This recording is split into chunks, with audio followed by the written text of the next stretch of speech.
Imagine reaching out for your morning coffee. You can feel the exact position of your fingers, the tension in your muscles, even a tingling warmth. Now imagine opening your eyes and realizing that hand hasn't been there for 5 years. It was amputated. But the sensation?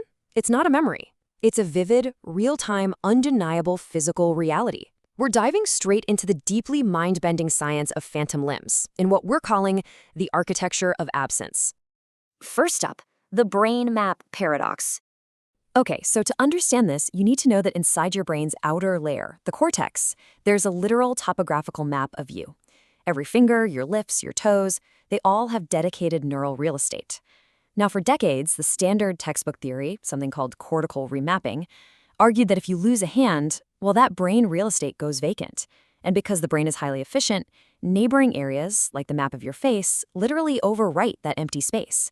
But here's the massive scientific problem. There is a glaring paradox. The actual lived reality of amputees completely contradicted this textbook theory. Think about it. If the hand's neural map was truly erased or overwritten, how could people continue to experience continuous, perfectly vivid phantom movements? The map couldn't be gone if they were still actively feeling it, right? Which brings us to scanning before the loss. To solve this mystery, researchers Dr. Hunter Schoen and Professor Tamar Macon did something totally unprecedented. Honestly, it's brilliant. Instead of just scanning patients after an amputation like everyone else did, they worked alongside surgeons to map the brains of patients before their life-saving surgeries. They put these individuals in an fMRI scanner, tracking their brain activity as they moved their fingers, curled their toes, and pursed their lips. They wanted to capture the exact baseline blueprint of their body. Then the amputation happened, and crucially, up to 5 years later, they brought those exact same patients back, put them back in the scanner, and asked them to move their now phantom fingers. Let's look at the results. The unerased neural blueprint. By comparing the before and after scans of the exact same brains, the researchers could finally see what truly happens in the dark, silent space of the mind when the physical body fundamentally changes. And the results? Absolutely mind-blowing. Professor Macon noted that the extent to which the map of the missing limb remained intact was, in her words, jaw-dropping. She stated, "It doesn't seem to know that the hand is no longer there. The face map didn't invade the hand's territory at all." Even years later, the neural blueprint remained strikingly, stubbornly stable. So, what does this actually mean for us in the real world? Well, first, it completely shatters that old theory.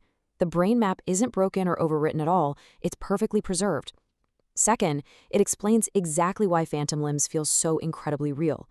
Neurologically speaking, the brain is processing those movements exactly as it always did. And finally, this is an absolutely massive breakthrough for neurotechnology. Because the brain keeps the map of the hand perfectly intact, scientists can now build next-generation brain-computer interfaces. We can literally plug advanced bionic limbs directly into this preserved neural blueprint. That means a patient could intuitively control a robotic hand using the exact same brain signals they used for their biological hand. It is a total game changer. And that leads us to consciousness beyond physical form. Beyond the incredible robotics, these findings push us into some deeply mind-bending existential territory about what it actually means to have a physical body. It perfectly illustrates a 20th century concept known as the body subject. This is a philosophical idea by Maurice Merleau-Ponty, asserting that our human consciousness and our sense of self are fundamentally, permanently bound to our physical form. His core assertion was simply, "I am my body." What this MRI study essentially proves is that this concept isn't just an idea.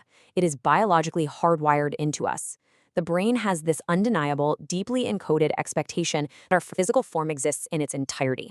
And it absolutely refuses to surrender that expectation, regardless of the physical trauma the body goes through. Think of it like this. Imagine your physical body is a house, and your brain holds the original architectural blueprints. If a storm destroys a room in that house, the physical bricks and mortar are gone, right? But the blueprint locked in the architect's safe, it doesn't change. It still shows the room exactly as it was designed. Even when the physical structure is destroyed, the architectural blueprint of the self refuses to be erased. The amputated limb lives on in the silent darkness of the mind. Bringing it all together under the architecture of self.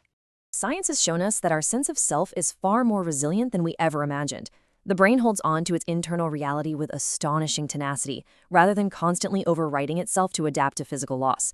It leaves us with a profound, almost haunting question that bridges the gap between neuroscience and our very existence. If our identity, our sensations, and our consciousness endure in the dark, silent maps of our minds, even after our physical parts are permanently lost, where exactly does the physical body end and the true self begin?